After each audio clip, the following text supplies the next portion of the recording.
So, very good afternoon, ladies and gentlemen. I'm Misha Nirvan, your host, and I would like to render you all a very, very warm welcome to AIOC 2021. Without any further ado, let's get started with the session. And I would request our chairperson to unmute and switch on the camera, starting with Dr. Rajesh Kar and the other chairperson, Dr. Subhash Prasad, to please continue. Over to you, sir. He's Dr. Rajesh Rajshekar. Okay, sir. Rajesh. Okay, sir. Dr. Rajshekar. You must have learned a Thank lot you of so much names for the in the correction. last 2 days. Huh? So good.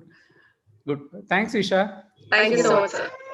Dear friends, so first of all, my colleagues who are on the dais and a lot of young friends and members of AIOS who are going to join us. The next 1.5 hours is going to be a good opening up of our hearts. Most of us will be speaking out our secrets, which otherwise are difficult to get in the books.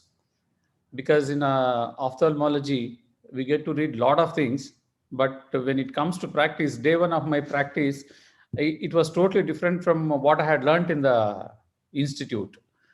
Like, though we all had good education, but the moment you hit the practice, it's going to be different.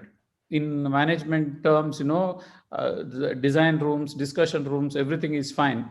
They call when rubber hits the road is the term that they use. That means when the tire actually touches the road. So you might have designed a fantastic vehicle, but when it touches the road, then only you'll get to know. What do you say, Ravi? We have some more 5-6 minutes. We'll have. We don't start the presentation as such. Correct. Some more viewers will join in. Where do you feel that the ophthalmologist should get extra knowledge, or is there a requisite after coming out from graduation or during the practice? Yes, sir. Like as you said, the institution was different because number one, we always did not take decisions. We always followed decisions most of the times. So our senior resident used to tell something, the senior resident consultant used to tell something. So always we have followed the instructions. But once you come here, whether you are a first-day practitioner or 10-day practitioner, you are the king. So you have to take decisions on your own. So that was a little difficult when we started practicing. So initially, 1 or 2 years, it takes time to decide and own it up. Take decisions alone. Yes. So that is one thing which I felt you also need guidance of your seniors at your place.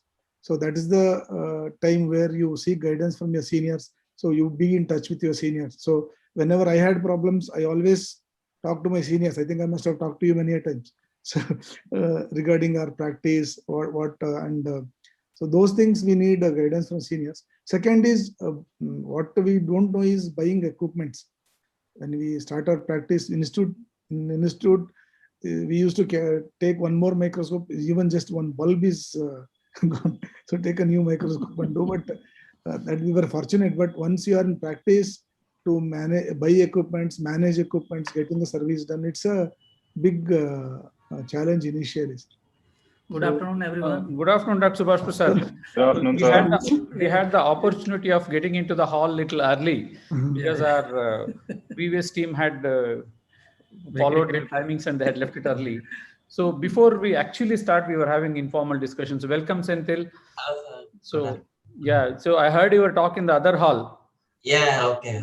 It was a nice talk. It was a nice talk. There was some electricity issues and some problem here, but I managed. No, good. No, it was good. It was good. It was good. Anurag, taking forward what Ravindra said, Anurag and Partha, whoever wants to add on, like, where is it that as a practicing ophthalmologist to have your own dream hospital or to live your dream kind of a life? What is it that you require other than the institutes? Actually speaking, like if we are in private practice, like I am running a hospital with around 15 doctors right now here. So once we come here, like managing staff, managing accounts, managing other things like optical shop or pharmacy shop, no one taught us that. So once we are coming here, this main headache, like once like I came to know about the accounts, like the GST things and the income tax things and all, No one is teaching us. Like, we are just seeing the patients, we are just managing the patients. We never knew, like, we need even maths in our practice. So this line they divided in 10 for maths and biology, but it's not like that. Actually, in our practices also, even in our medical colleges also, they should teach us like a short course for kind of MBA. So how to manage staff, that is a huge headache. People Like, skills. Really. yes. And another thing, Actually, like, the problem. we are always taught to just treat patient, like not actually treating disease only. We are taught not treating patient. So how to counsel a patient when patient is angry, how to handle it. The most of this issues are happening, like this violence and all. So the most of the cases, if we introspect, like what happened there, so that was a kind of issue with the patient and doctor, communication issues were there. So we are never taught like how to handle an angry patient, or how to handle kind of patient's relatives when they come angry mooded. So that kind of things, I think it should be there when they are teaching us in colleges. Actually, Well, I think yeah, Senthil, you get ready with your first talk. In the meantime, I'll be talking to others. okay. So Can I share my screen or? No, not at 2:31 or so we'll start. We'll let Okay. others join. They don't want to miss you. Okay. Subhash, I think Anurag, the managing, just saying that, sir. I think managing our organization and managing the technical work are not really poles apart. We all manage our households, right? We just have to get the feel that this is another household which we have to manage. We don't really need to be taught about it. We just need to be in it, in the moment, in the atmosphere that we have created. That's what living your dream is all about. When you start driving a car, nobody teaches you that you should do this and that. I mean, it's not a map which is embedded in your eye. You leave a lot of things to your instincts. So when it comes to accounts, when it comes to managing patients, you have to carry on. The wheel has to keep rolling for you to proceed. The only mantra that has worked for me in the past 10 years or so ever since I started was the initial fillip, and that is what has kept me rolling. Is I have always been extremely intolerant towards acceptance of mediocrity. That's something I have been very clear on to my team, to my chartered accountant, and to my patients as well. I would cater top quality, and you have to help me do that. See, Anurag, that's good. But as Partha said, when you also depend on your team members to deliver, like, as you said, absolutely, you don't want to sacrifice for mediocrity, but the team you have is not delivering up to the mark. So then, a clash point kind of a thing comes. They are not up to your expectations. Now, what will you do? How will you get them to perform, or how will you get a person who will perform? See, this itself is a skill, because here you're dealing with another human being. So this is where probably Partha was saying it becomes like, they are not all replicas of you. They are different individuals, but so searching for your replica even in your kids is not always possible. So that's the reason why I compared it to the household. So you have to communicate. I think Dr. Ilan is indicating that it's time. So Ilan is going to be our moderator. He's rich with experience, both science and otherwise. He's a man who lives 28 hours a day. All of us live 24 hours a day. So Ilan, over to you to moderate the session. Yes, sir. Thank you, sir. At the outset, I would like to thank the scientific committee, the managing committee, and Dr. Y.L. Rajshekhar sir here for giving us this opportunity. We have a very good panel of ophthalmologists, entrepreneurs, and family men here to guide us.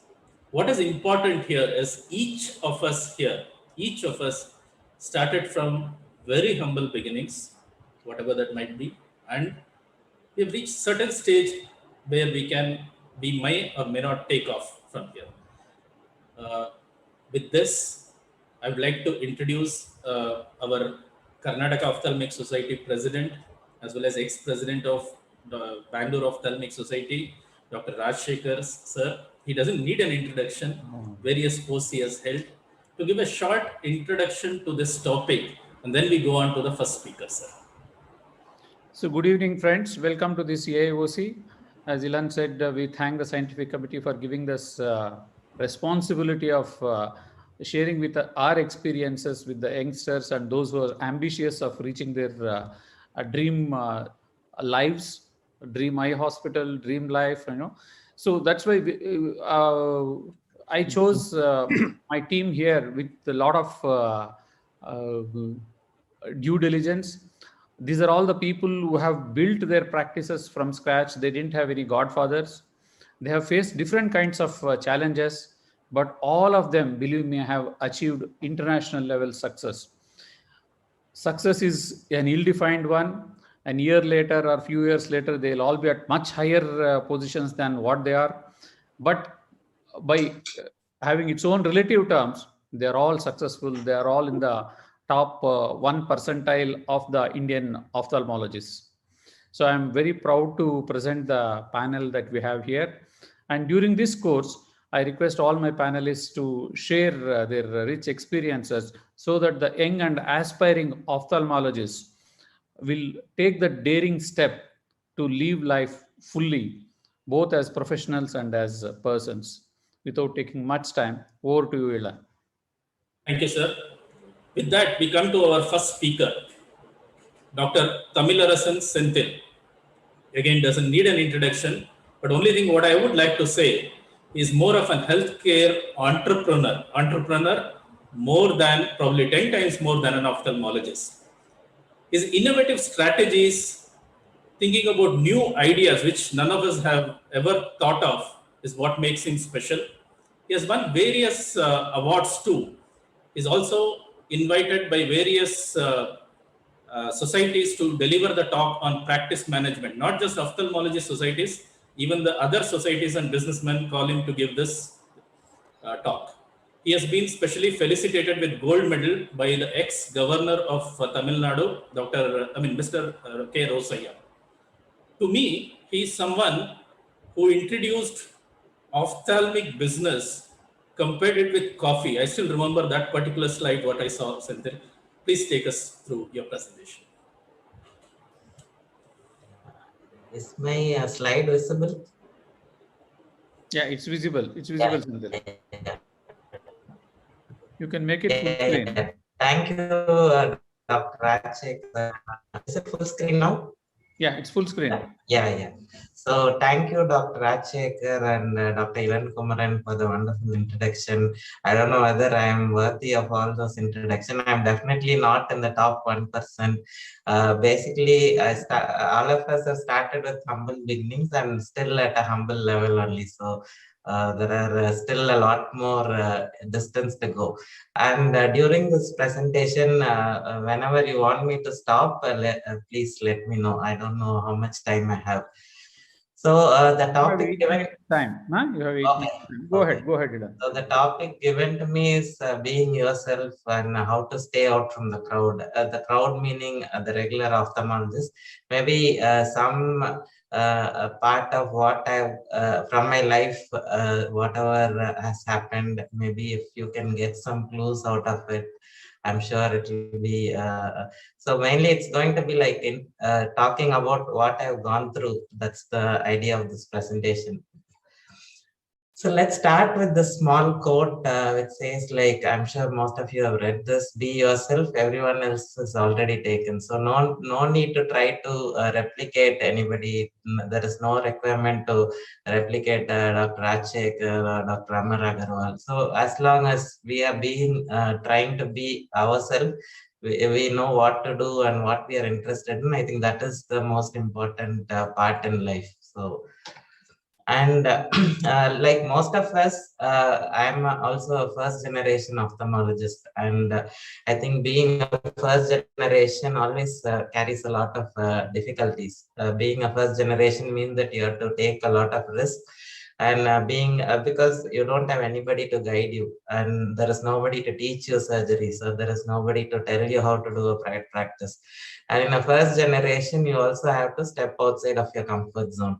and do something that you've never seen anyone in your family do before. Because I'm sure being in an ophthalmologist family definitely helps, but most successful people now are not even from, you don't need to have this ophthalmology family legacy. So I'm sure most of the successful ophthalmologists by any grade, like financially or number of patients seen or surgeries done, is most of us are first generation ophthalmologists.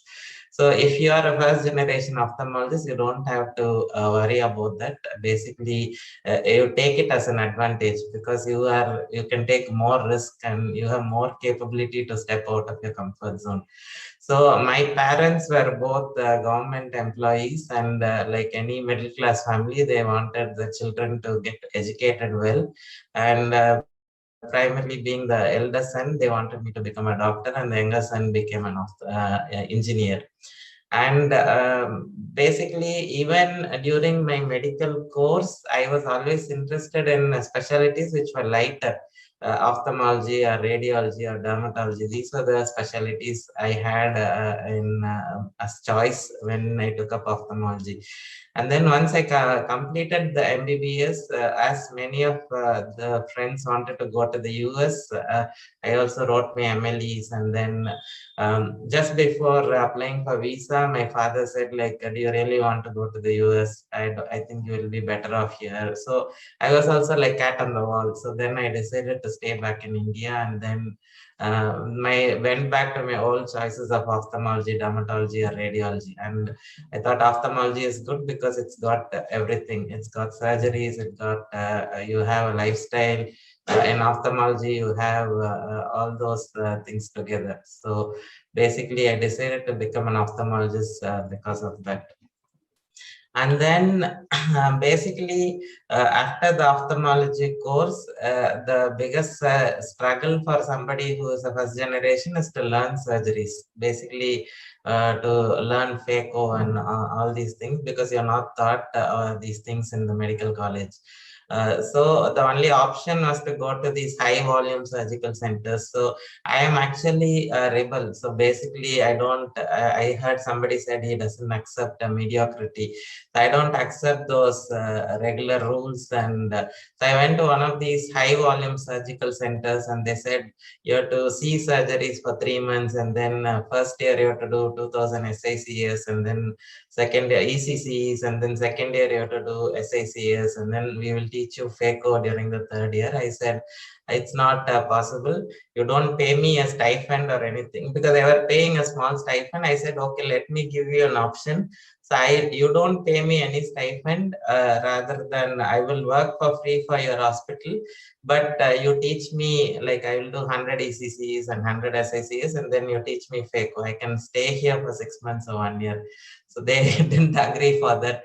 I then came out of that, and then I went to Dr. Arulmozhi Varman, who is one of the senior most surgeons, and he was very helpful. There are you have to select the right mentor. I think that's very important in your initial stages.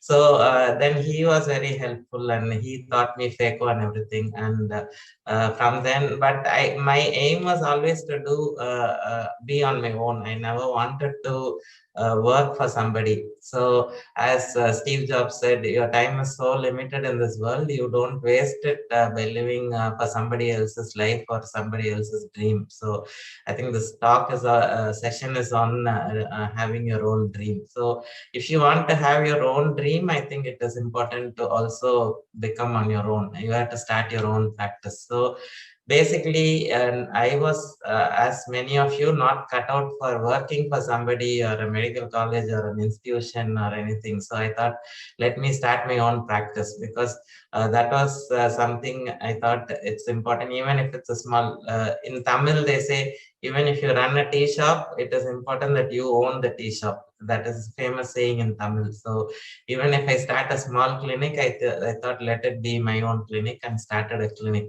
And the second thing I learned was basically by doing what others do, just by being a regular ophthalmology, or just by after I started practicing, after I started doing these phacos and LASIKs, I always felt that are we in a scalable model? Are we creating a huge impact? So though we are creating impact to those 50, 100 patients who walk in every day, but I thought let us do something on a large scale because I saw companies getting valuated in a huge way, and I also wanted to learn what is this venture capital and all those things apart from ophthalmology.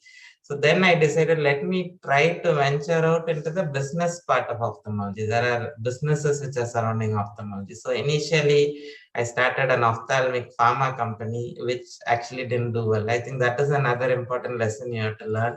You have to fail as early as possible. You have to fail as early because that lessons which you learn from failure is very important.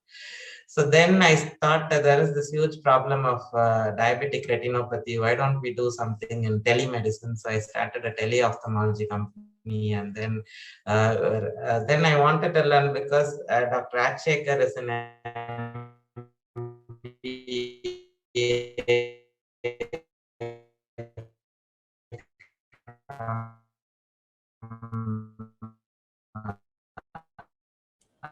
Senthil, your voice is breaking, Dr. Senthil.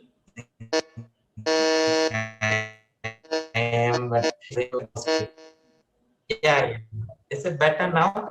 Yeah, better now, better now. Hello? Yeah, is it better now? Yes, it is better. Yeah. So basically, think of ways you can be different and stand out of the crowd. That is what I was trying to do, and trying to do something more scalable and more impactful. So if you're running one eye hospital, so can you scale it to 4 or 5, or can you do something different? Can create more impact, create a non-profit? I think the youngsters have to think on those lines, because a medical practice in itself has this problem of scalability. You cannot scale it beyond a level except the corporates. So what are all the opportunities to scale? I found out that teleophthalmology is a very interesting scalable opportunity, and then we created those teleophthalmology centers almost in 275 locations all over India, and screened patients for diabetic retinopathy and ophthalmic practice development. We started educating these ophthalmologists who are running those small hospitals into the managerial aspects. By conferences, by consultancy projects, by group buying, a lot of things which we do. I'm sure maybe you're part of our group. So that is another thing which we do. Yeah. So finally, I will finish in 1 minute. So finally, I think life is about not only surgeries and earning and other things. I think what is your passion? If your surgery is your passion, but you should also have something else apart from the regular ophthalmology. For me, traveling is always a passion, and my target is to go to 100 countries. I think I've crossed 50, 55 countries now. So traveling and cycling. So try to work as hard as possible. You only have one lifetime, and try to play as hard as possible. I think that is more important. At the end of the day, you have to be thinking that you lived a wonderful life. I think that is very important for all of us. Because yesterday there was a friend who sent me this a days calculator. So I saw with my age, I've lived 16,000 days. So maybe I don't know how many more days we have. So maybe another 16,000 or maybe less than 16,000 is what we have. So live each day. And I think a lot of things we cannot plan, but as you go with the flow, and things will happen to your advantage. Thank you, sir. Thank you, Senthil. It was very good. Ilan, you are muted.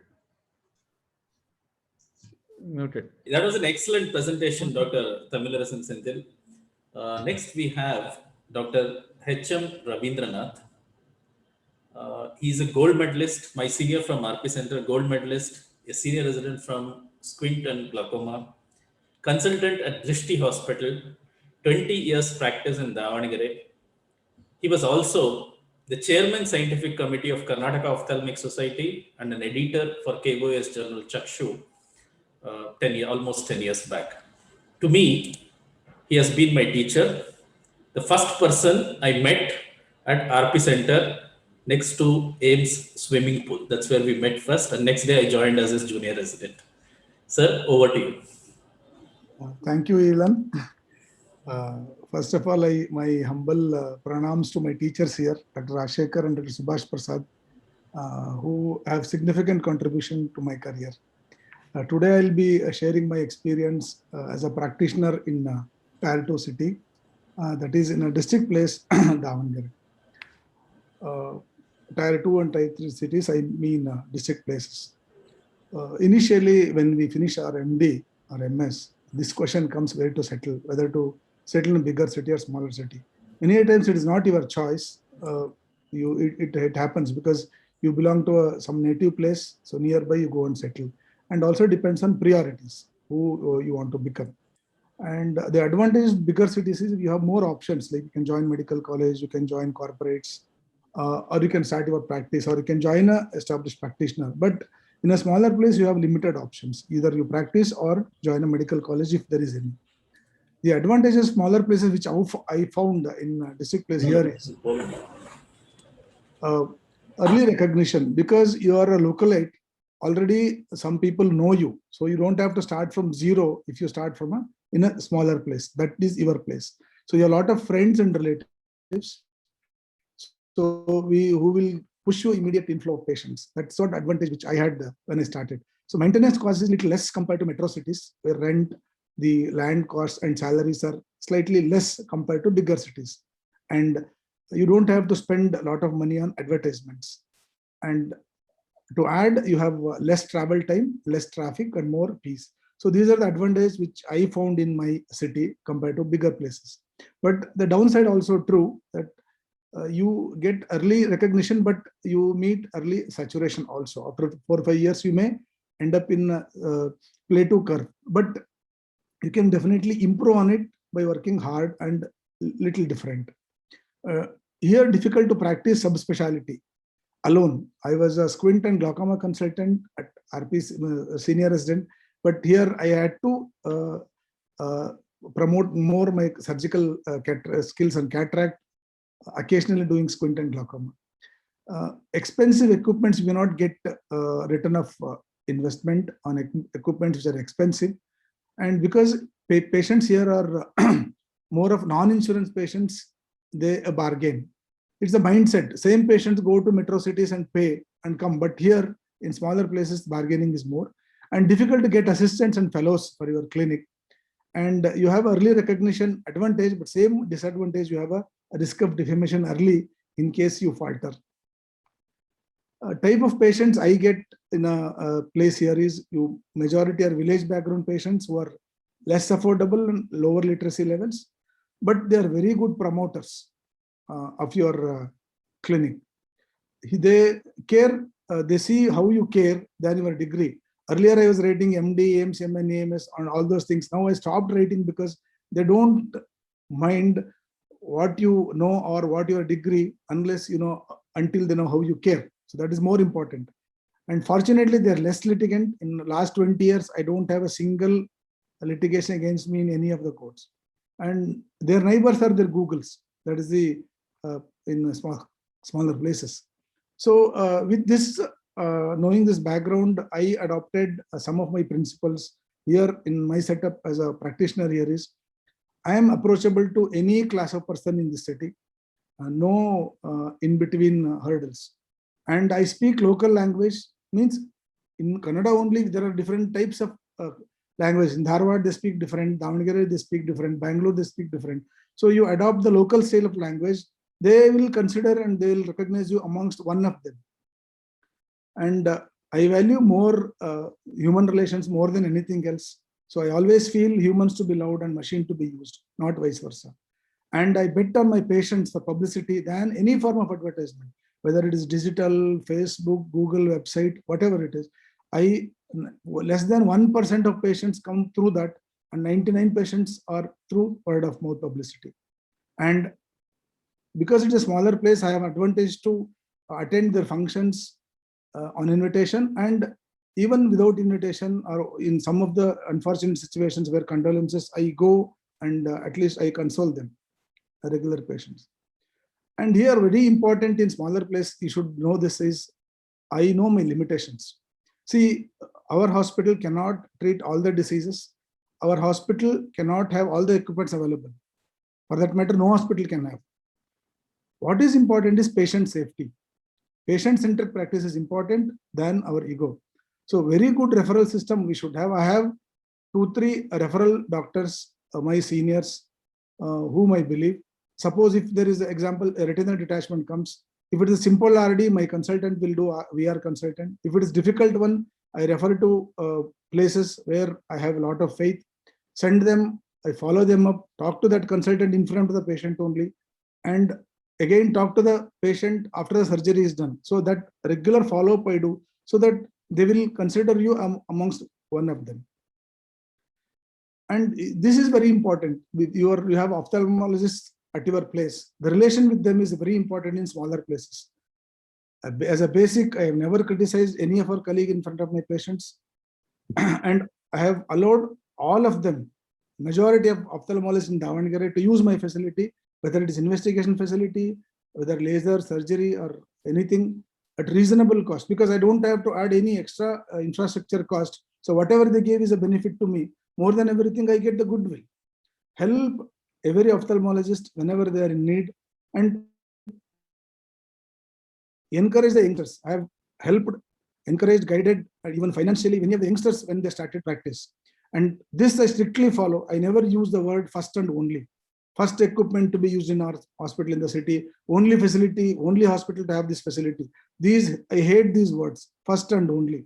Because see, somebody has invented and somebody has manufactured. You have just bought that equipment. You don't have to show off that you have bought that equipment. You are doing the first person in the world. So my journey is, when I finished my senior residency, because my hometown was Davangere and there is a medical college, my father wanted to join a government job for security.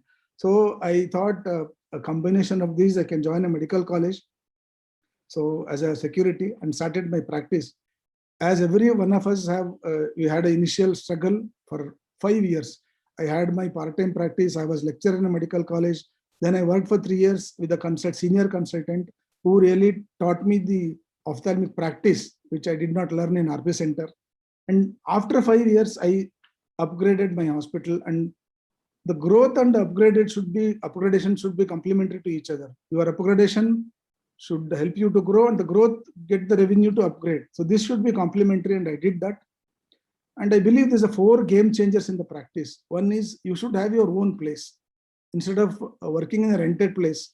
That really changed the work, the way I work, the way people see you as a surgeon. Having own place is very important. And when you have consultants, a group of consultants, I have now 4 consultants, like-minded consultants. They have never left me since they have joined, and their commitment is 100%. And this is very important, to choose like-minded consultants and good staff. And as I said, allowing the other colleagues to utilize the facility. This has given me dividends in multiples, allowing my other doctors to use my facility. And I'm not a financial expert, but what I believe is many of the people hesitate to invest on their own skills. See, you invest on shares, mutual funds, or real estate. That they're okay, but they're not my profession. So when you trust Infosys to put your money, why can't you trust yourself and put money on your own skill? So I believe investing on my own hospital is more important than investing in any of the other fields. The first 15 years, I have not invested a single paisa other than my hospital, and it has given me a lot of dividends, believe me. And invest in what you are good at. So whenever I'm buying equipments, I see the utility compared to the revenue of investment. I always felt the overall balance sheet of the hospital should be healthier. You cannot individualize the equipment, whether this equipment has earned or not. No. End of the day, whether it is giving good facility, whether it is needed, whether you are happy, and overall balance sheet of the hospital is healthy, that's fine. And never compromise the quality of equipments. Smaller places doesn't mean cheaper or lower quality equipments. I have best of the equipments at the district place. And Dr. Ashekar used to always tell me, never fall in trap of MNCs. So that I always follow, I always balance whenever I am buying an equipment. And I consider best resource or human resource. Your co-consultant, your colleagues in the same city, hospital employees, friends, relatives, and well-wishers, referral GPs, pharma-related executives and VIPs. These are all very important to have a good relation with. Drishti, as of today, we do around 3,500 to 4,000 surgeries per year with 3 full-time consultants and 1 VR surgeon with a high-end phaco machine, microscopes, optical biometers, OCT, FFA, green laser, YAG laser, and HFA. So all these very useful utility equipments. My dream is I want to build a world-class, I'm not happy yet. I want to build a world-class hospital in Davangere. And this is my team. And with team, we have grown and we will grow. Thank you.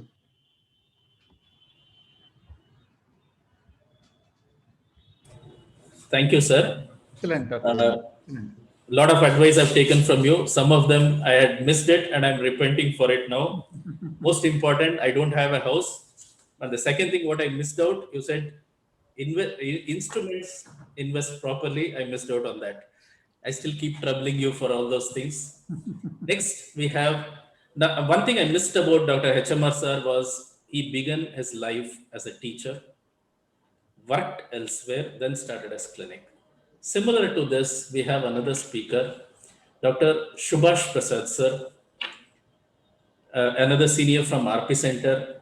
Then he joined medical college, and then he started his practice in a small way, and now he owns one of the largest eye hospitals in Patna. He has received the Best Paper Award in BOS, that is Bihar Ophthalmic Society, and AIOC, Best Video, Best Poster, Dr. Dukan Ram Gold Medal, IIRSA Gold Medal, Best Poster Award in Cataract in AOS. Anything left out in BOS? I don't think so. And the person who has come up from very humble roots, he will be telling us about those things and the problems that a person with no backup faces. He'll be talking about that also. Dr. Subhash sir. Good afternoon, everyone. Am I audible? My slides visible? Yes, sir. You're audible. Yeah. Thank you, Ellen, and thank you, Dr. Rajshekhar. I would be sharing my journey as a practitioner who started from scratch, and then now I'm satisfied that I have attained certain levels. So to start your practice, you should have some amount of skill so that you can do a good treatment to your patient. You should have money, you should have courage, you should be daring. And before you get started, you have some backing so that you get noticed as the patient starts coming to you. And based on that, you start building your reputation, then referral base. And the best referral base, as Dr. Hecham has told, that the word of mouth, the self-promotion, which is in course, due course, it comes on its own with patients. So I would say that there is no shortcut to any success, and gradually everybody learns how to scale up. Regarding skill, I hail from a very small town in Jharkhand, which was united Bihar and Jharkhand at that point of time. And after doing MBBS from Patna Medical College, I had the opportunity to get trained at the best institute of the country under Professor Tiwari, and we had very good colleagues and seniors like Dr. Rajshekhar and so many. So I am fortunate to have, and I always wanted to come back because there was something in my mind that I have to come back to Bihar at that point of time. It was not separated from Jharkhand. So what was the point that actually initiated me to come to Bihar was that I had something in my mind to come, and I was just wanted right opportunity to land up in the Bihar. So I joined the Regional Institute of Ophthalmology, which was just being started there. And in the meantime, my senior residency was still not complete. Despite that, I thought that I should join because they invited us for an interview, and there was a lot of things going in the RP Center. Professor Tiwari told, no, you can't go, you have to be here, like that kind of thing. But I was adamant, sir, I have to go, ultimately I have to settle there. So I joined RIO and then started working. We were 4 persons there at that point of time. And believe me, there was nothing in the RIO. We started from a small table chair and we worked like a mad. And we were so honest and so dedicated that from morning 8 o'clock to 9 in the evening, we used to work. And that made a very good reputation among patients and doctors, and many patients started flowing. And so lesson learned is that give 100% to your organization, even if it is a government organization. Never think that you are here for time pass. It will pay dividend. If you give 100%, you are going to get more patients in the future. So one should have courage to land in the private practice, and this was actually catalyzed by the way that I was denied promotion as associate professor. So I thought that it's better to leave now, and this acted as a catalyst and started planning for my own establishment. And there was a lot of uncertainty. So the best quote goes that first thing, then second dream, then third believe, and finally dare. So I finally dared to plunge into private practice in November 2002 after spending 6 good years since RIO, and there I worked and I learned FECO also. So officially my center was born in November 2002. And at that point of time, I had very little money. I actually belong to a low middle class business family, and whatever saving I had at AIMS, I lost in share market. I had some friends like Arun, and so I lost in share market. I have few lakhs. That's why I saved after my earning in IGMS. So I used that only, and I thought that I won't take any loan from the bank. And for starting private practice, you have to have a space, location, and expenses on the equipment. A doctor friend of mine actually helped me in getting a place very near to the IGMS, just 500 meters from that main center. And it is very important how you choose your location. And it was a very busy place. On 3-4 famous doctors were sitting there in that premises. So actually there was a lot of footfall in that area. So I got self-promotion at the same time. The patients who were there in the IGMS actually were looking for me once I resigned. So lesson learned is that always pay attention to your location, and always hire a rental place. Never spend your whatever saved money on buying a land for your own clinic on the initial go. Once you are strong enough, then you go for buying the land or anything else. So I started with a humble beginning, just slit lamp AR and planation tonometer. And after certain months, after passing certain months, I just had a scan and quantum phaco machine, which was bought. All machines were actually used machines. So it was less than 2 lakhs, and I started phaco surgery. And from first day, I got very good number of patients. And gradually I added one more consultant, then more space, and these went on. And the lesson learned is that don't go for fancy new equipment to start with. Start with the basic equipment if you are going to start solo practice. Then came a turmoil in my life in March 2006, which actually changed my everything. I was falsely implicated in an FIR case in the Vigilance Department for alleged irregularities of purchase of LASIK machine at RIO 1998. And I was not a member of any of the committee which is responsible for purchasing the equipment. All of a sudden, I was called from my OPD by then health commissioner that please attend a meeting here as a special invitee, and I don't know that, and based on the signature put there by me, made me to face so much of difficulty. I had to actually close down my clinic for 6 months. I had to move here and there just to avoid arrest. The lesson learned is that you never sign a document just on insistence of any senior. That is particularly very important for your government organization. We are never taught how to handle this situation. So that is the message. I lost my valuable 6 months, but I never broke, and I was always positive, was doing yoga, meditation, and resumed my clinic once I got the bail from Supreme Court. So that was the situation I had to face. A lot of money, a lot of things were wasted. So never give up, even if you face a lot of challenges. So after that, there was a rapid surge in growth, and I thought that I am actually finished, but it was not that. The moment I started my practice again, I had the same number of patients, same number of surgeries. So I kept on adding new instruments, and luckily I got a land just 50 meters next to this present place. And so the new patient didn't require to move so far place from the previous place. So I built a very good center with all the modern facility, and this had the first laminar flow OT in Bihar, Jharkhand. The lesson learned is that you never invest on fixed asset in the beginning. You wait for some time, let some finances be generated, then you go for the own building. And you always should try to hold some important person so that you are projected without any effort. You get projected in the media and everywhere. So CM used to keep to me for his checkup.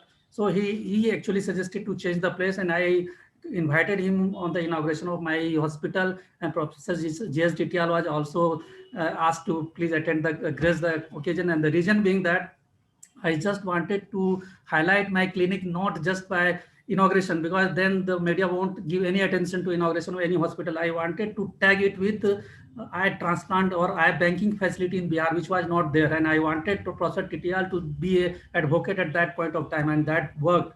And so lesson is that always get some VIP to negotiate. These are some of the pictures, and you will be glad to know that our CM got operated day before yesterday by Professor Titial, and so that is the friendship between two. And then I installed first examer laser machine EX500. I had old machine, but I started the new one, added VR facility. The first centurion of the India was installed. These are some of the photographs. Prakash actually inaugurated, so again it caught the media attention. And then I started ROP services, Professor Azad, and you said two doyens of the ROP treatment available actually invited, and they graced the occasion. One more thing, that I started new clinic 10 kilometers apart from the previous center, but it did not work. So the lesson is that concentrate on one clinic, and that will give you much more revenue than to start a new clinic which is actually not producing. Then added Contura facility, and then corneal transplantation facility was also started. And on that occasion, I called Deputy CM and the Health Minister of the Bihar, and then again it was a news. And started my charitable being. I hosted so many workshops just to get noticed or to update and to help other colleagues. Professor Titial came there, then Dr. Mahipal, you can see Dr. Khokar and Dinesh Salwar sir, Lahane sir, everyone came to our center to do some CME or workshop, and that actually we are also actively involved in teaching of the PGs. Then any social organization or any event like this Glaucoma Divas, I was associated with Rotary initially, then Red Cross. I was active in Ophthalmological Society, that helped me, and I'm a vice president of the Dechi Dedan Samiti. So these actually helped a lot in your social recognition and goodwill among the patient and the general population at large. So some of the camp, we always organize some camp, free screening, that gave good message. So I screened the blind school children, and luckily two of them could be transplanted with cornea, and two of them were able to see. So I did something for them also, and that got a good media and public attention also. So self-promotion, as far as concerned, I didn't do anything in the social media, but nowadays the new generation has to use that in form of website. So with all due respect, sir, I'm so sorry to interrupt you. Please wrap up in next 30 seconds. So thank you very much. So thank you very much for giving me this opportunity. This is the small story of my success. Thank you very much. Thank you, Dr. Subhash. It was an excellent talk. Thanks for sharing all those moments. It's very important. See, you may see Subhash as one of the topmost ophthalmologists today, but if you see the journey he has taken, there are a lot of lessons to learn. One, you may face hurdles, but how you face them is what determines you. See, it's quite painful to know that he was implicated in a false case. Many of us, if some of the doctors get a medical legal notice, they don't sleep for 1 week or 10 days. See, it's the grit with which you face and the basics that you stick to that will determine what you are. Finally, truth will prevail. And this is a great message. Never to be afraid of any hurdles that will come in.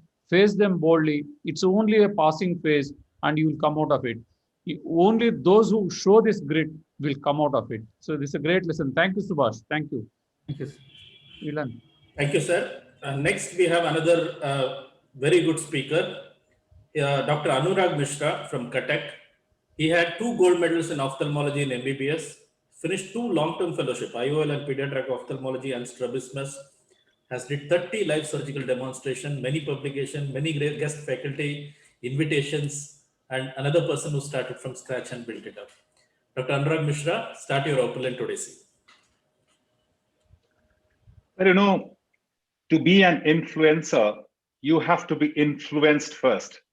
There have been many in my life, one of the front runners of which is Mr. Martin Luther King Jr., who says, if you can't fly, then run. If you can't run, then walk. If you can't walk, then crawl. By all means, keep moving. Good afternoon, ladies and gentlemen. Greetings and regards from the land of Lord Jagannath as I take you through the 3 stages of my life as an ophthalmologist. Let's begin with the crawl stage.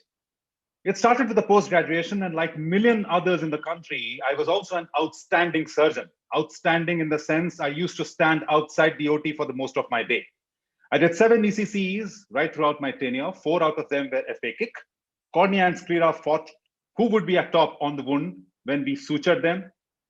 The next phase, the walk phase, started with 2 long-term fellowships, as Dr. Ellen just now lamented, in IOL and anterior segment, followed by pediatric ophthalmology and strabismus. What these 2 fellowships did to help me walk was they offered me a bigger canvas. They introduced me to technology. That is where I believe my platform lies. I was introduced to technology. I got to watch advancements in the surgical field. Somewhere inside me, an engineer was asleep. It was awake. It started breathing. And my hunger for a tryst with technology is what began with the fellowships, with the 2 long-term fellowships back to back. After that, I joined as a consultant at a corporate hospital. I worked with some passion and sincerity, and I tried to stay happy and contented with shallow pockets. But for how long? I stayed that way for 5 years before finally all the consultants got together to ask for a salary hike. Listening to which, the management looked at us with ghastly faces as if we have asked for both of their kidneys towards ransom. And it was also that we were run down by using old equipments. So we wanted a change and overhaul in the equipments that we were using, as a response to which we were laughed at, we were humiliated, we were told bad words about. So in 2011, finally, all the consultants decided to resign and go away at one go. So I did not leave the hospital and come out because I wanted a better life. I left the hospital because I did not stay there any longer. I could not breathe there any longer. I was engaged in a duel then, whether to change an organization, join somewhere else, or build my own.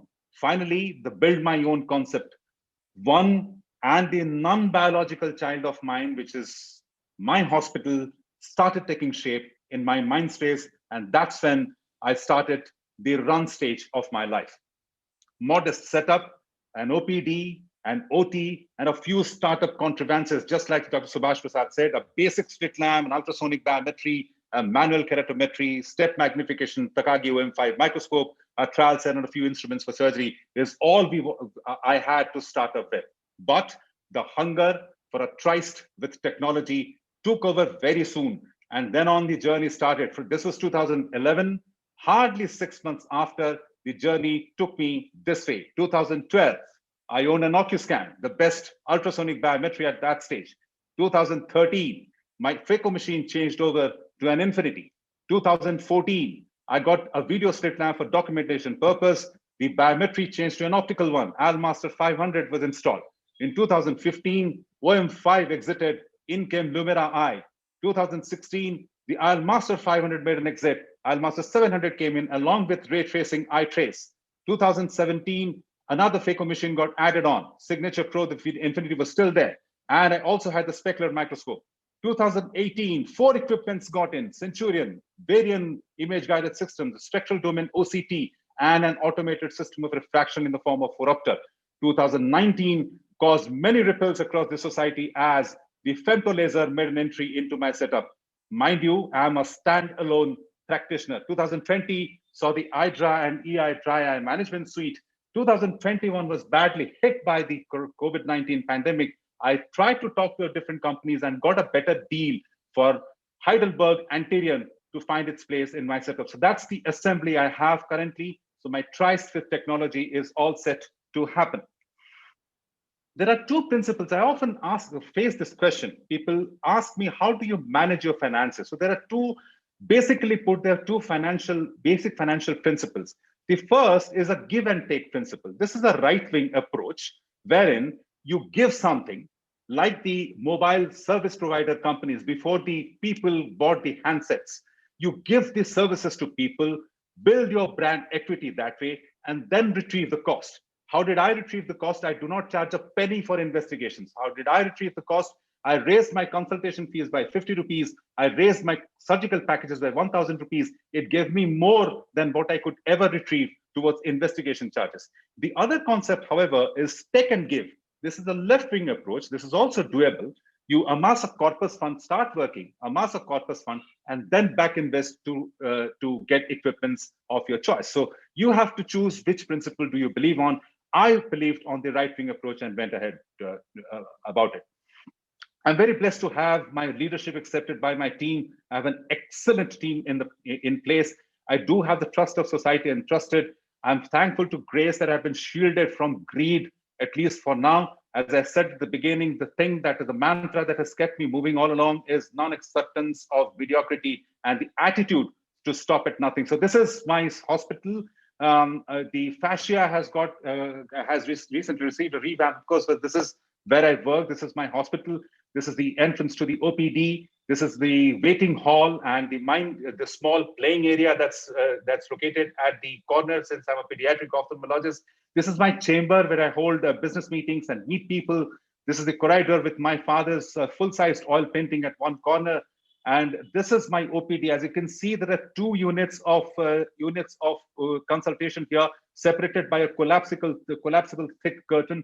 Both of them have phoropters. Both of them have automated refractions. I keep on hopping from one place to the other. So refractions and all investigation, all examinations happen right in front of my eyes. So patients get the satisfaction of the glass test also being performed under the supervision of the consultant. Now, this is the investigation area where all the equipment stand tall.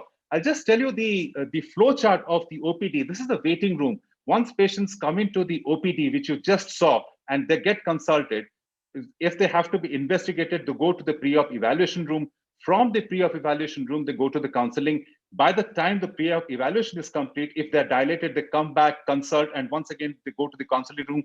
After they exit the OPD, they go out. It serves three things. One, this is the area where disturbances happen. People talking to themselves and talking about technicalities which they should not. That doesn't happen at my setup. Number two, we have different workstations. This is 1, 2, 3, 4, 5. So there's no holding of the crowd. And number three is whatever technicality flows from us. They do not have non-technical person speaking about technical things. Apart from my work, these are certain interests. I love podiums and speaking from it. I'm thankful to Dr. Elan for presenting me one right here, right now. I'm a fitness enthusiast and a marathon cyclist. I do 30 kilometers on my machine almost every day. I visit the gym twice a week to do my share of workouts. So that gives me immense pleasure and keeps my body toned. My interest in cricket is preserved, got the best batsman award in the recently concluded tournament locally. I'm a water baby, so I take a plunge into the water wherever it is available. I also like to crack my voice before the microphone. You would get an evidence of that if you're still there for the culturals tomorrow evening at the AIOC 2021. So this journey has been a scintillating schlep, and it had its share of bumps and pinches. I have had sleepless nights when we were misbehaved practically by a bunch of blabbering baboons, as we call them. But there is no excitement without the scare. The next step is to fly. I might grow wings sometime very soon, but I'm very happy that before I grew wings, at least the fuselage is ready. The fuselage is you yourself, and you have to ready yourself. I'm not sure whether I can achieve any higher, but certainly I have expressed my gratitude, and I am expressing my gratitude to my confederates. I would just end by a quote from Aristotle. We are what we repeatedly do every day, every moment. Excellence then is not an act, but it just becomes a habit. Stay safe, everyone. As I sign off with the Corona Namaskar, thank you so much, Dr. Ella and Dr. Rajshekar, for the opportunity. Stay home, stay happy, stay healthy. Thank you. Thank you, Dr. Anurag. That was very passionate talk. We loved it. The energy you put into your talk was very visible, and anybody who puts in that amount of passion and energy are bound to succeed. Wish you all the best.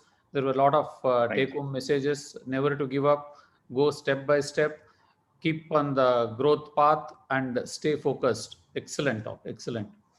Ilan. Thank you, sir. Thank you, sir. Next, we have an excellent speaker. Sorry that he couldn't be here in person. He is traveling, but he was kind enough to give us a video.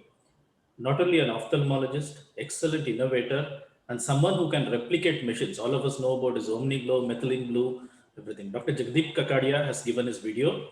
Dr. Rajshekar sir will be playing it. Is my screen visible? Yes, sir. Yes, sir. Yes, sir. Hello. Hello, dear friends. Is the audio there? Wishing you all Yes, sir. Yes, it's coming. happy, healthy, and wealthy, dream-like life. I am Dr. Jagdeep M. Kakadia from Bhavnagar, Gujarat. These 5 Gs are central pillars of my life. I pray for the best for you all to Bhagwan Swaminarayan and to my gurus, Pujya Brahma Swami and Pujya Mahan Swami. Showing you few of my gadgets. In 1985,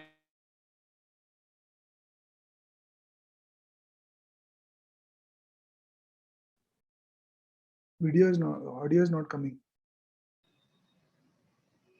I think video is paused. Audio is not there. Audio is not there, sir. Shekhar, sir. Dr. Rajshekhar has to unmute and himself. soon redesigned and indigenized it, copies of which we are using now all over India. This is my foot switch frame, which gives me freedom from foot fumbling.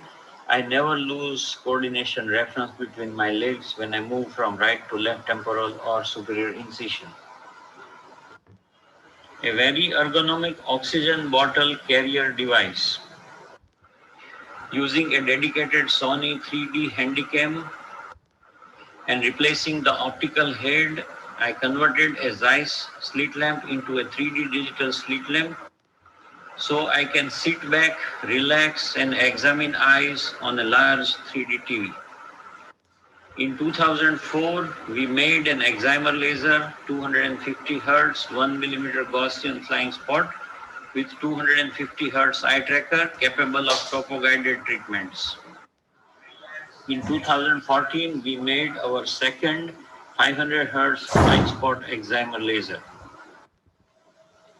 In 2012, we made OmniGlow, a stereocoaxial illumination device which can convert any basic surgical microscope into a Lumira 700 light higher-end microscope. UV Glow is UV avatar of OmniGlow to treat keratoconus.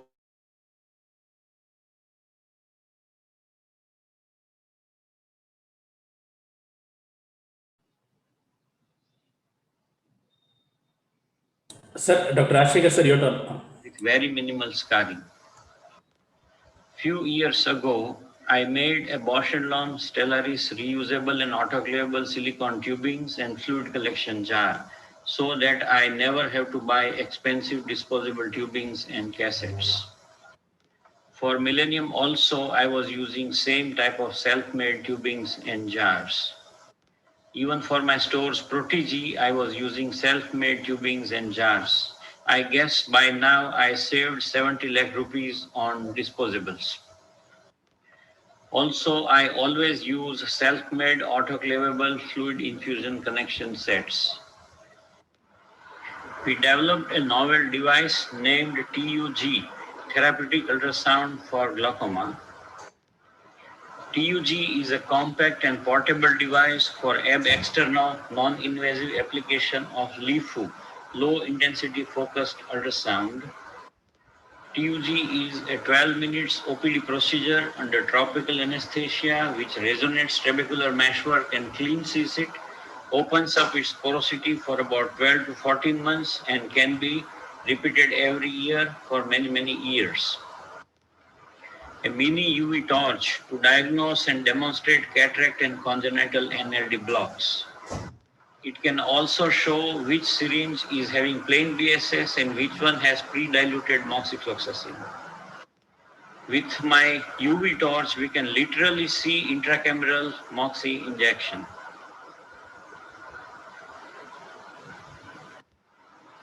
We designed a unique IOL which looks like monofocal, but it is progressive in optical path deviation profile. It is a progressive polyfocal optic with 360-degree almond apple square edge. It has L look in place of C look for better rotational stability and a horizontally oval optic to cover entire temporal visual field, giving complete freedom from negative dysphotopsia.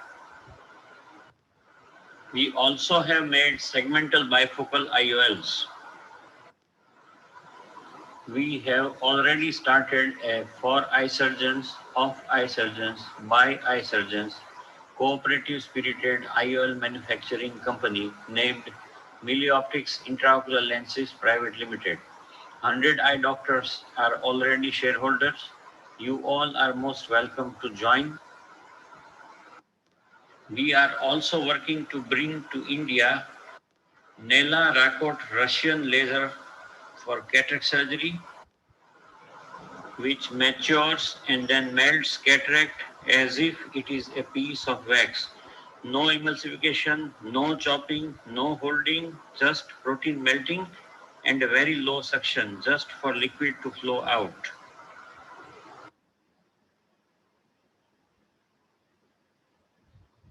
Had a great lucky chance to work a little with Dr. Warren Hill, famed for Hill RBF formula based on artificial intelligence.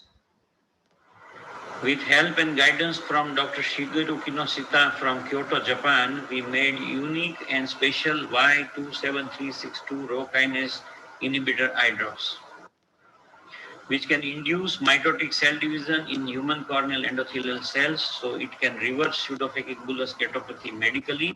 We call it chemical keratoplasty. Corneal coloring made easy and fast by a tattooing pen and nanopigment ink. Made hundreds of Corona UVC devices for prevention and treatment of early stage of COVID-19. Also worked extensively on milking two major bullet therapy for prevention and cure of COVID-19.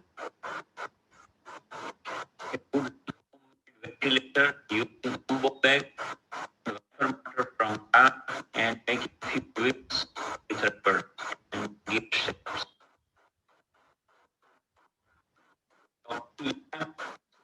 Sweetheart, get better and make you beautiful and sweet like fairy tale.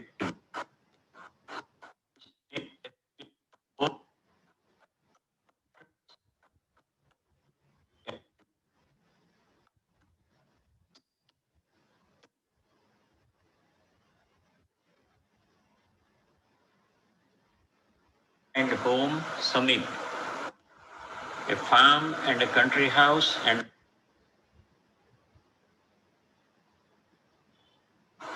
I write short stories and novels in Gujarat. From 1988 to 2018, for almost 30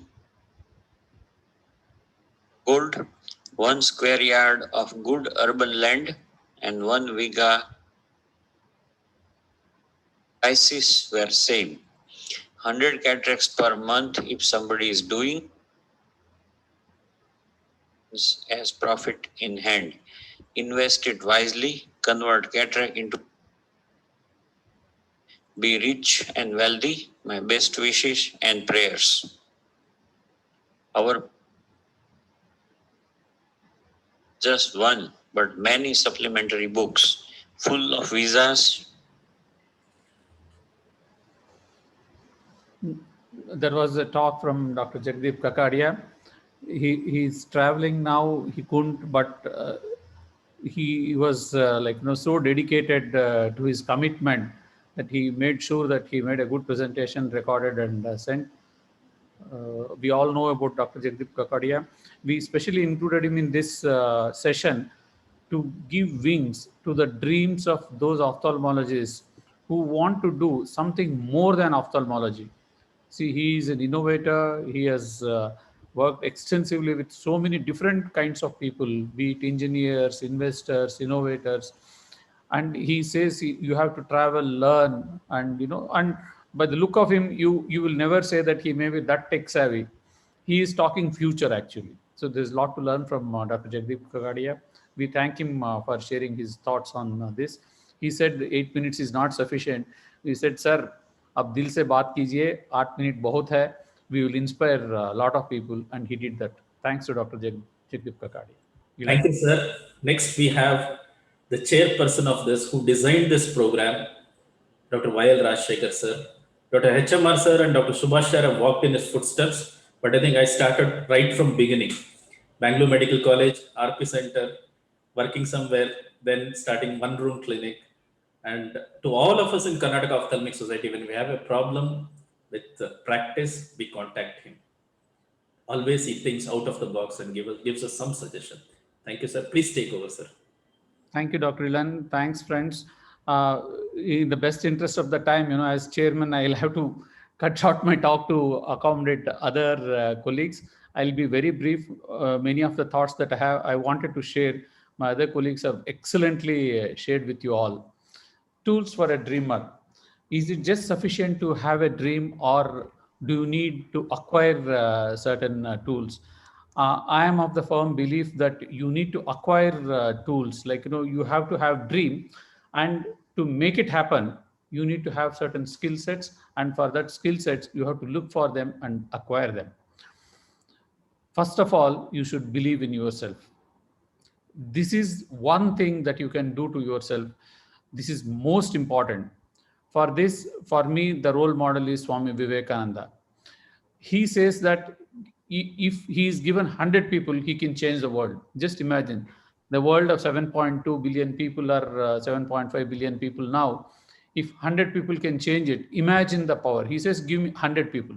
But he says, 100 people who can believe in themselves.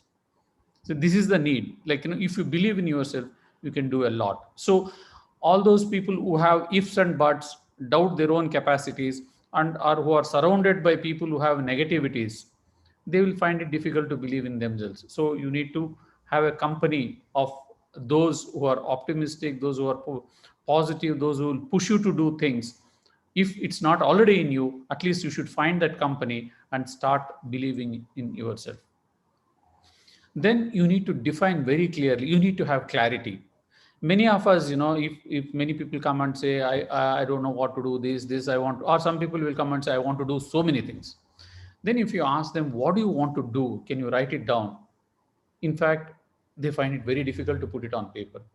If you can put on paper what you want to do, define yourself in maybe a half a page or just a page, then that amount of clarity you need. Maybe this, whatever you have written down, you may review it or may change it, but as on date, do you have clarity? You need to have clarity in what you want to do. You should know your strengths and weaknesses. It's good to believe in oneself, but we can't see our back. So whatever we think we know, we think it is sufficient enough. Many times that may not be fully sufficient. So you need to know your weaknesses, so that knowing your weaknesses, you can work, you can fully utilize your strengths. So you need to put it on paper, your strengths and weaknesses. Here, you need to take the helps of your first degree relatives, your friends, and people who have observed you from distance to tell you about your strengths and weaknesses. They shouldn't do it to please you. They should be candid to tell you what your strengths and weaknesses are there.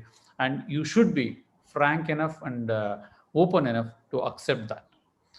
You need to have a team. You need to have a team, because you need to share your dream. You need to share your dream with your family, friends, and some professionals, so that they become part of your dream. They'll help you to make it happen. Don't keep it to yourself. Suppose you want to have don't think that they'll laugh at you. No, in fact, they'll appreciate the passion that you have, and they'll help you. So you need to have a team, and the team must include the family, because family should know what you are up to. And definitely, believe me, they'll tell you where you may be going wrong. They'll help you to grow further. They'll understand you better. And if you look back, they would have become part of your journey. If you see all the inaugural pictures of Subhash Prasad, or if you see pictures of Ravindranath, maybe Anurag also, the family will be somewhere part of that journey. You need to have people skills. Finally, whatever we achieve, whatever we do, it happens in interactions, various kinds of interactions. When you are doing very well, or when you are not doing well, when you're in the hospital, when you're in the social circles, all this is people skills. People skills is an art you need to learn. Some people are extremely good at it. We need to observe them, and we need to learn that people skill. It requires a lot of patience. In the end, it pays large dividends. Finance, mathematics is very important. Mathematics is very important. You should have that finance sense, or you should have somebody who has good finance sense. If you have it yourself, nothing like it, but that is not sufficient. I think I am very good at whatever accounts and everything is there, but I talk to financial experts, they give a different perspective. So, and hence, finance skills are important. Whatever may be our best skills, have a team of people who are experts in that field itself. It's something like, anti-segment surgeon also knowing retina and treating, but you have a professional who treats a retina, and we all know that he is going to be better than an anti-segment surgeon who also knows retina. So similarly, finances also, it's an entirely different field. You should have finance skills, and you should have a team which will help you to do financial they'll give you the mathematics, right mathematics. Strategy and tactics are important. To be very simple, strategy means you are at point A, you want to go to point B. There are multiple ways of going about it. So it's like, you can take an air route, or you can take a land route, or you can take a water route, depending on the 2 points. So how you decide to go from point A to point B is called strategy. This is based on your strengths and your weaknesses. If your strength is something, take that route. If your weakness is something, you avoid that route and you reach. So there are multiple ways of going from point A to point B. Each one is called one strategy. What suits best for you, you think out and then go about it. That's the strategy. So in our ophthalmic terms, some people start off their hospitals with free consultations. Some people start off with low and then slowly they increase. Some people spend a lot of money on investment, the advertisements. See, each one is a strategy. They are burning money now to get later. Some people are making it free just to get exposure, and they are going to charge in different ways. These are all various strategies, business strategies. But knowing very well what route you are taking, what are its advantages and disadvantages. So you should know what is word called as strategy. Tactic is a small element of strategy which is used for a short period of time. Strategy is a long one. What you do over next 1, 2 years, 3 years, 4 years is a strategy. You should know your strategy well. Risk appetite varies from person to person. So some people, they're okay about doing something even if it doesn't work because they have other things to keep up. Some people think they are having gut appetite. They know their gut well and all that. Risk appetite is very individualistic. You should not be fearful, but you should work within your risk appetite. So we saw from Dr. Subhash Prasad, even Dr. Ravindra, you go step by step in investment. It's not necessary that on day one you match everything, get everything and try to say I have everything. No, people don't look at that. People look at the way you care, the way you treat, the way you respect their time and money, all those, and their eyes, all those things. And hence go according to your risk appetite. Never stretch beyond what you can digest. One step at a time. Caution versus speed. Some people are too cautious, too fearful. They will not do well. This session, should wake them up. Don't be fearful. Don't be over cautious. It's okay. It's you try out. You give wings to your dream, and always stick to the basics. Always stick to the basics. Tendulkar may be earning millions of dollars in advertisements, but his next advertisement depends on how well he is performing on the field. So he can't sit on the laurels of his money that he is getting from advertisements, but basics are important. What we are good at, we have to do that. We have to be ethical, compassionate, and in sync with the society. So we should be people's person. Stick to the basic and define a purpose. What you do and how you do is not very important compared to why you do what you are doing. So why you are doing what you are doing is extremely important. And if your purpose is inclusive and it is for the larger good of the society, definitely success is going to be yours and your dreams will be fulfilled. Internal and external factors will be there. Not everything will be in our control. There is one book which says more than 90% of things are not in your control. Only 10% you can control. But being aware of that gives you that kind of an ability to overcome all those external factors. It's okay to fail as long as you are ready to get up and go. So some tests will come, but you should not be giving up. You should go ahead with all the courage, taking all the help, and going through the tough phases. These are the ones which determine the dreamers. So you should live your life fully. Whatever you dream yourself, put it on a canvas and enjoy. And you can do it. Many of us have done it. It's a journey for us. It's not the end of it, but no regrets. We have enjoyed whatever we do, and we wish and pray that each one of you will achieve your dreams. Thank you very much. Thanks, Ilan. Thanks a lot, sir. Each of your slide had just 2 or 3 lines, just like Krishna Paramatma's Bhagavad Gita. It has to be read in between the lines much more. Thank you, sir. Thank you. Now we move on to the next speaker. Lack of time, Dr. Pradeep Mohanta, sir. All of us know about him. No need to explain about it. MS from PJI Chandigarh, BR fellow from Shankar Netralaya. I still remember the way he says his first indirect ophthalmoscopy, he got it from Appaswamy on a loan. Founder and director of Netra Jyoti Eye Hospital, Ranaghat, West Bengal. What's very classical about him is the passion to teach. Has almost more than 4,000 followers on YouTube and huge amount of time. Sir, over to you, Dr. Pradeep Mohanta, sir.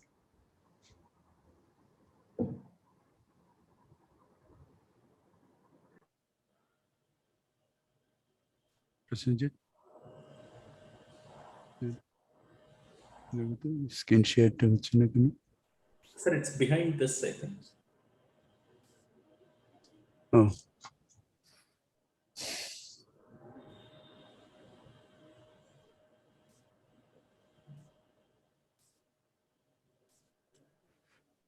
So, good afternoon. Am I audible? Hello, am I audible? Yes, sir. Audible. You're audible. Okay. I have learned so many things. I'm very fortunate to be here. All the speakers from the beginning, just amazed at their knowledge sharing and their passion. My deep regards to all of them. Okay, secrets of my success. I was born in a village in East Pakistan. These are my parents. My father was a farmer, and I was brought up in a house like this. No concrete walls, just tin shed, and the cows and calves and children were brought with same affection by our parents. And this kind of house I was so familiar with. And my father used to work hard. And I went to a Bengali medium school next to my village and passed out with good marks. And then I got opportunity to study in Ramakrishna Mission Residential College, Narendrapur, where I studied well and appeared at joint entrance exam and got into medical college. And after passing out, I was thinking what to do, which specialty to take up. Then I remembered this Sanskrit words that Sarva Indriyanam Nanam Pradhanam. Eye is the main sense organ, and I decided to go into ophthalmology. And I did house job in ophthalmology for 6 months at RIO Kolkata. And then I went to Pondicherry, Jeepmar I was as a junior resident. I was doing DO there, but didn't complete DO. Got into MS at PGI Chandigarh, passed out. And then I thought that I am not complete ophthalmologist. I don't know anything about retina after passing out MBBS. So I applied for fellowship in Shankar Netralaya, Chennai, and I got into Shankar Netralaya as a retina fellow. And I am so fortunate that I was with Dr. S.S. Badrinath.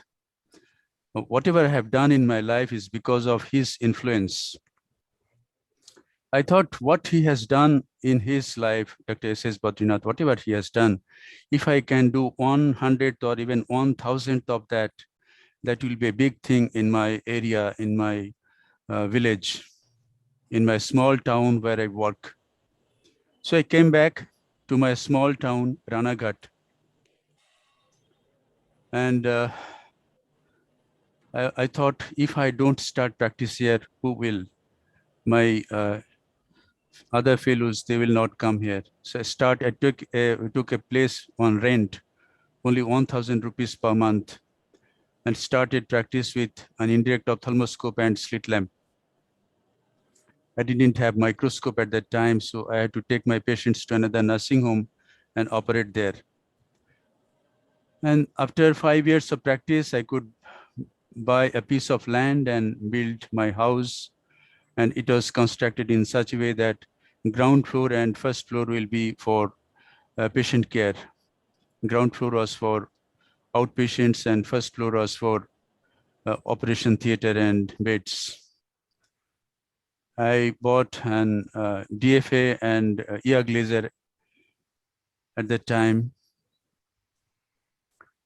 The number of patients increased because of my sincere service. And following the footsteps of my guru, Dr. S.S. Badrinath, I formed a public charitable trust and left my practice, donated my practice to the trust. One colleague joined me. Number of patients increased to about 100 to 120 per day. And we could purchase a land and start a new hospital. This is Netrojyoti Eye Hospital in a very good location near a railway line on a broad road. So all the credit goes to my patients. They came, they took our service, they gave money, and that's why I could do all this. Only thing I did is I had a very good personal touch. I was very sincere to my patients. Whatever I did with full attention, 100% concentration. And every day, I wanted to improve. I started with ECC and I didn't stay there. I learned SICS and then FECO. And I didn't go anywhere. I just started on my own. And I got inspired by Dr. Suhas Haldipurkar and started FECO. Gradually, we purchased all the machines like ultrasonography, retinal laser, OCT, DFA was already there, YAG laser was already there. This is the OCT machine. All the machines we gradually bought one by one. We have a very good library and we have a lot of patients. We see about 80,000 to 90,000 patients in a year and do about 6,000 surgeries in a year. I have 3 colleagues, one retina colleague, and we are 3 anti-segment surgeons. We have part-time consultants like glaucoma consultant and oculoplasty consultants. So it was a very good journey. I have a passion for teaching. International fellows come to me for learning. I feel very proud for that. I started social media training about 5 years back. My YouTube channel has got 22,000 followers and my Telegram group has got 4,000 members. All the credit goes to my guru, Dr. S.S. Badrinath. It is because of his influence that I had a dream to start to do something.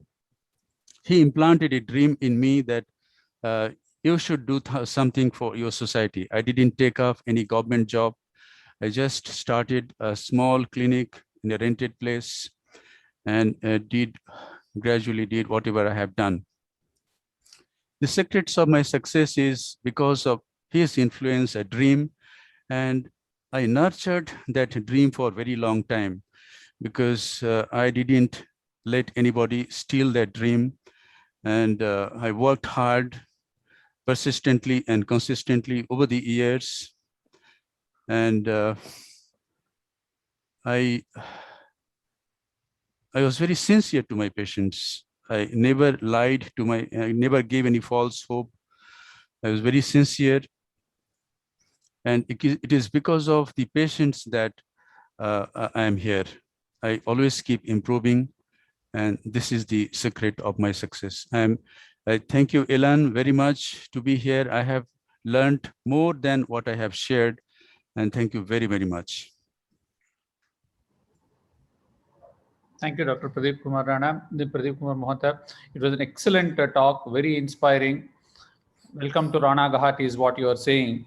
It's like, anybody after having graduated from PGI or the kind, they may not think going back to their roots and doing it. Here we have Dr. Ravindranath, yourself, Dr. Subhash Prasad, and many of us, in fact, we came back to our natives. We started our practices against all odds, step by step. Excellent, excellent. For all those who have dreams, you have given the wings and you have said they should dream and they should achieve that. You have made a huge difference. And to the local population, and also you have made your place as a knowledge center. So many people following and learning from you. Thank you so much. Thank you. Thank you, sir. Thank you. We have last talk. I think we'll be cutting into the next session. Is that yes. Okay? Thank you so much, everyone. Thank you, Chairperson and Speaker, for such an informative session. And have a great day ahead. Thank you once again, everyone. No, we have one more talk. Is that we okay? Have? Yeah. Oh, okay. Then we can continue. The last. Actually, we are running out of time, but yeah, we'll continue with the same. We have to. So the next session will get extra time for this. 5 minutes. Yeah, I mean, we have a buffer time of 5 minutes, so yeah, we have to. 5 minutes. 5 minutes buffer here. Srini, thank you. Yeah. Next, we have Dr. Parth Rana. He is the first fellow of Ocular Trauma Society of India, an innovator, a retinal surgeon, and medical director of Netralaya Super Speciality Hospital, Ahmedabad. A young person who's carrying around the lot of seniors along with him. Dr. Parth, a second generation ophthalmologist. Partha, I'm sorry, just speed it up. Huh? Yeah, definitely, sir. I will speed it up. Srini is a tough way to negotiate. That's why. Yeah. I was thinking Srini has come to watch us. So, is my presentation visible? Yeah, it's visible. Yeah, okay. So, thank you so much, Elan sir, for giving me this opportunity. So, what I needed beyond books. So, when I was given this, just a second, it's not moving. Yeah, it's moving. So, when I was given this presentation, my motive was to motivate and inspire someone. It's quite difficult. I have to do introspection. So what I am doing right now, I have just completed today 2 years, 11 months, and a just week on top of that in a private practice, and I have to motivate. So I have to introspect. So I was given a topic like I can start from humble beginning. As I have already been told, like a second generation ophthalmologist. So how it started? It starts from birth. It's our stereotype society. So when boy is born at ophthalmologist, it's already told it's a second generation ophthalmologist. We are not given kind of leverage. I was like an engineer from heart, but it was always a second generation ophthalmologist. My favorite game in childhood was mechanics. My favorite game in teenage was Counter-Strike. I can bet very few of doctors can tell what this GIF is about. So at deciding age, I was like, I don't want to be a doctor in my heart, but it's always in my mind, it was mind washed from the whole society. Like if you're not being a doctor at a doctor's home, what will you do? So it was MBBS. I was just like, bring it on. And what I needed beyond the books was reading a book and understanding a book. It was always different for me. I couldn't like understand books as easily there like that, but my friends were always there. I was just listening to them, what they understood from the book, and it was the real knowledge for me. And that gave me understanding of my limited knowledge, and that opened doors beyond the books. So nothing is impossible. I started learning that. And then during Master of Surgery, when I was doing PG, everyone came to learn how to treat a disease and how to do surgeries. I was also in the same crowd thinking. But doing surgery, I knew it was an engineering. It was not a biology. Biology is like bacteria, fungus. But surgery is like engineering. You always have to repair something. You have to remove something, create something. And then it was a work of engineer. So I was always fascinated by machines and how to use it and how to get maximum out of it. And if it doesn't give me satisfaction, then I learned how to make one. And inspiration was my father. He had invented his own chopper, Dr. Rana's chopper. And when I was doing my post-graduation, my first phaco was there. Everyone was learning how to do surgery, but I was always fascinated by phaco-dynamics, phaco-kinetics. Even when engineer used to come to service the machine, I always used to sit with there. My HOD used to tell me, like, what are you doing? And I was telling him, like, I am learning the machine. I can learn surgery, but when will I learn the machine? So I used to learn the machine. Like, there was one signed up to 4 in my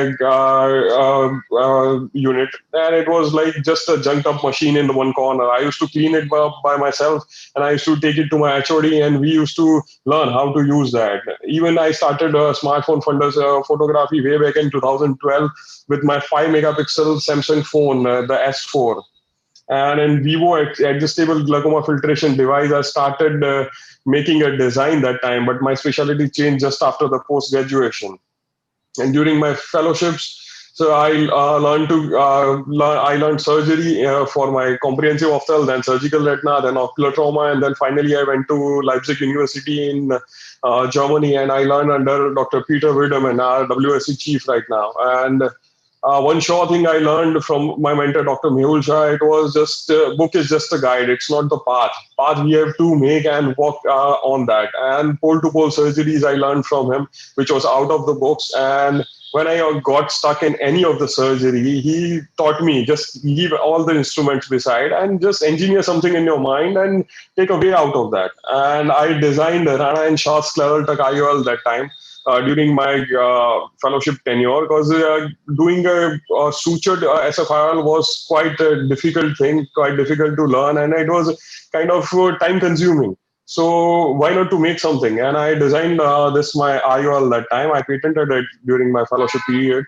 And finally, I came to my private practice after learning diagnosis and surgeries. And a plant can't grow under banyan tree. It's a saying in Gujarati, but it's always difficult to grow under my dad. If I am the second generation ophthalmologist, if I sit with him, it's always difficult. I can't make my own name. I can't grow. So I had to go for another hospital. I came to a new hospital and I started heading it.